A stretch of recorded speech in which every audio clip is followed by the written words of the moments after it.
Hey everyone, welcome back. Hope you're having a fantastic day so far. So we have some great news in today's video and also some bad news as well. So the good news is that yesterday, top leaders from both sides of the aisle reassured Americans that America will not default on its debts. So we're going to be covering that as well as some updates on the debt ceiling.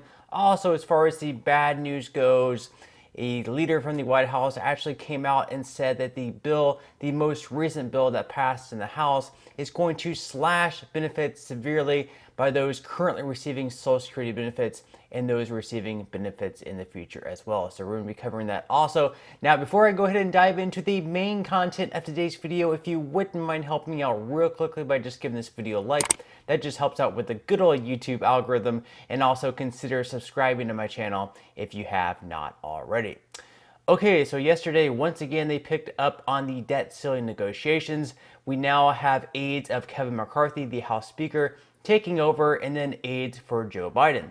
As Joe Biden left for his trip for the G7 summit, so he is now over in Japan taking care of that, with the whole debt ceiling negotiations going on at home. So we do hope that they get closer.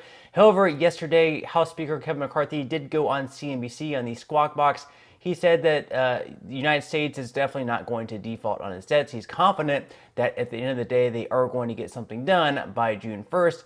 And then, of course, Joe Biden also pretty much reiterated the same thought process as he really has been over the past week, saying that we're definitely going to get something done. To not get something done is simply not an option, and I definitely agree with that. So, according to CNBC, Biden and McCarthy say U.S. won't default as debt talks inch forward. So, top leaders from both sides of the aisle reassured Americans on Wednesday that the U.S. won't default on its debt as tense negotiations over the debt ceiling continued. Kevin McCarthy said, quote, "I think at the end of the day, we do not have a debt default." President Joe Biden echoed that sentiment later in remarks from the White House. He said, quote, "We're going to come together because there is no alternative. Every leader in the room understands the consequence of failure." Biden spoke minutes before he departed Washington for a truncated visit to Asia, where he plans to attend the Group of Seven summit. He also said he would hold a news conference Sunday upon his return to share the latest on the negotiations. The House speakers and the president's remarks were the latest signs that negotiations, which had been stalled for months, were now moving into a more serious and concrete phase and potentially closer to a deal. McCarthy refrained from saying Wednesday that he was optimistic about the state of the talks, but said he was encouraged by Biden's willingness to negotiate. He said, quote, "The only thing I'm confident about is now we have a structure to find a way to come to a conclusion.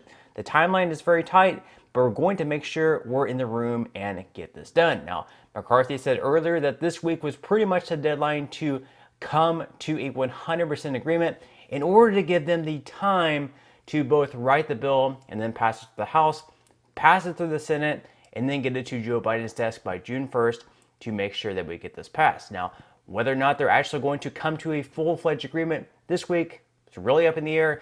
They still have really one thing to work out, and that comes down to the whole work requirement. So Republicans in the House Republicans plan, they want to make sure that Americans are working at least 20 hours per week as long as they're an able-bodied adult and don't have any dependents in order to receive both Medicaid and SNAP benefits. Now, a lot of Democrats are pushing back against this idea, and Joe Biden is actually giving in to the idea of these work requirements of at least 20 hours per week in order to receive SNAP benefits. However, he is saying that right now he would not be for. It's pretty much off the table. His red line is having work requirements in order to receive Medicaid benefits. And a lot of Democrats are completely against that as well. In fact, most Democrats are against any type of work requirements for both SNAP benefits and Medicaid, but Republicans are saying this is a red line for them. So this is really the only holdup at this point in time. So according to Reuters, negotiations are continuing over the longevity of any deal, work requirements for aid programs for the poor, including food subsidies and spending caps. The work requirements discussions focus on the Supplemental Nutrition Assistance Program, previously known as food stamps, and the Temporary Assistance for Needy Families Program, according to sources briefed on the negotiations. Biden has previously said that he would not be open to discussions of work requirements for the Medicaid health insurance program for low-income Americans. He told reporters on Wednesday that he would not accept any work requirement changes that would affect recipients' health needs. So again, Biden might be on board with work requirements for SNAP benefits, but as far as Medicaid goes, he says that is going to be completely off the table for them. So whether or not Republicans are going to be okay with that, we'll just have to wait and see. But McCarthy is basically saying this is entirely acceptable to have work requirements, at least to receive SNAP benefits, because he says there are a lot of exceptions for that. Like, for example, if you're going to school, that would be an exception. You would not have to work 20 hours per week plus going to school. Or if you're applying for a job, if you're looking for a job, this would be an exception as well, where obviously if you don't have a job but you're looking for one, you would not have to work those 20 hours. But meanwhile, Democrats are, pretty much freaking out about this whole thing. They do not want the Republicans' plan to pass. They're very much concerned about that. So meanwhile, in the House, we had the House Minority Leader and Hakeem Jeffries wanting to advance his debt ceiling contingency plan. So right now he has what's called a discharge petition, which he's trying to get at least 218 signatures. That way Democrats can pass their own plan through the House. So according to Axios, House Dems advanced debt ceiling contingency plan. So House Minority Leader Hakeem Jeffries said Wednesday his caucus will still try to give themselves the option to force a vote on a clean debt ceiling increase despite ongoing negotiations. So Jeffries, in a Dear Colleague letter, said Budget Committee Ranking Member Brendan Boyle will file Democrats' discharge petition to force a clean debt ceiling vote later on Wednesday morning. Jeffries wrote that after a White House meeting on Tuesday with McCarthy, President Biden, Vice President Harris, and other congressional leaders, he is hopeful that a real pathway exists to find an acceptable bipartisan resolution. But, he added, we confront the possibility that right-wing extremists will intentionally plunge our country into a default crisis. He said, given the impending June 1st deadline and urgency of the moment, it is important that all legislative options be pursued in the event that no agreement is reached. Now, they are probably going to get all the Democrats on board to sign this petition. That's going to be 213 people signing it. However, they need at least 218 people to sign it, which means they need 5 Republicans to reach across the aisle to sign this petition, which probably is not going to happen, just to be honest. So because of that, and the fact that we're getting closer to that June 1st deadline, and also the fact that Biden is beginning to give into a lot of the demands from the Republicans in order to raise the debt ceiling, a lot of Democrats are getting very, very nervous about what Biden is doing at the negotiating table. So according to The Hill, jittery Democrats worried about Biden debt ceiling concessions. So right now, a lot of Democrats are nervous about how these negotiations are going.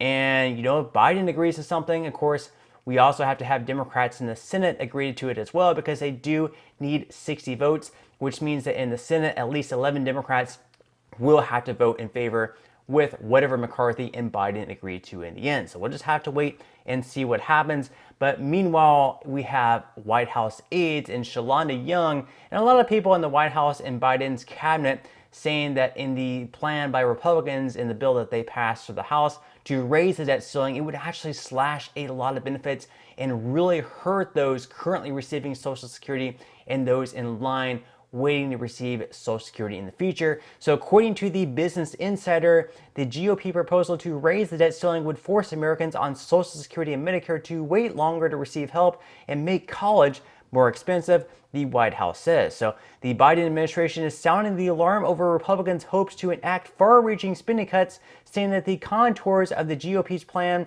would result in a 30% slash to a slew of popular federal programs. While Young noted that the GOP bill doesn't include a line-by-line breakdown of exactly how cuts would be implemented, she lays out a few scenarios.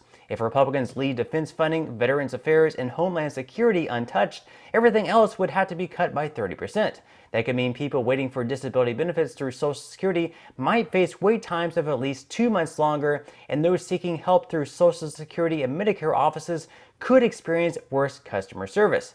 Additionally, the cuts would mean less funding for affordable housing vouchers and the maximum Pell Grant award going down by nearly $1,400. So right now, if you're waiting to receive disability benefits, the wait times have increased substantially over the last year or two, according to numerous reports. If the funding goes down even more, according to Shalanda Young, it could take even a couple of months longer. And of course, if you're wanting to contact Social Security right now, as it is, good luck. The wait times on the phone at least are just insanely long. It's ridiculous. It's very sad. Any government service, quite frankly, is pretty much the worst you can possibly get, whether it's Social Security, the DMV, or really anywhere else. You're going to be facing extremely long wait times. But with these cuts, the White House is saying these wait times are going to be even longer, and you're going to be getting even worse customer service than you already are. Now, in some other news, of course, we had Mike Pence coming out yesterday. He's going to be running for president for the Republican Party. He doesn't really stand much of a chance right now, though, because obviously Donald Trump is going to be the front runner. And then in second place, of course, we have Ron DeSantis. But he came out yesterday on CNBC and said that the former president and Donald Trump, he was wrong to say that we should default on our debts, that should absolutely be off the table. Trump came out, I believe it was last week, and he said that, hey, if Democrats don't agree to these spending cuts that Republicans want, we should just allow our country to default on our debts, which a lot of people are saying, no, we definitely should not. That shouldn't be anything that we should say. And Mike Pence also went against the former president as well. So that's pretty interesting stuff, I guess, but we'll just have to wait and see how all this unfolds. As always, let me know what your thoughts and comments are in the comment section below. Always love to read them. But that's all the news that we have for today's video. I certainly hope that you enjoyed. If you did, again, I would greatly appreciate if you could give this video a like. Consider subscribing to my channel if you have not already, and I will see you in the next video.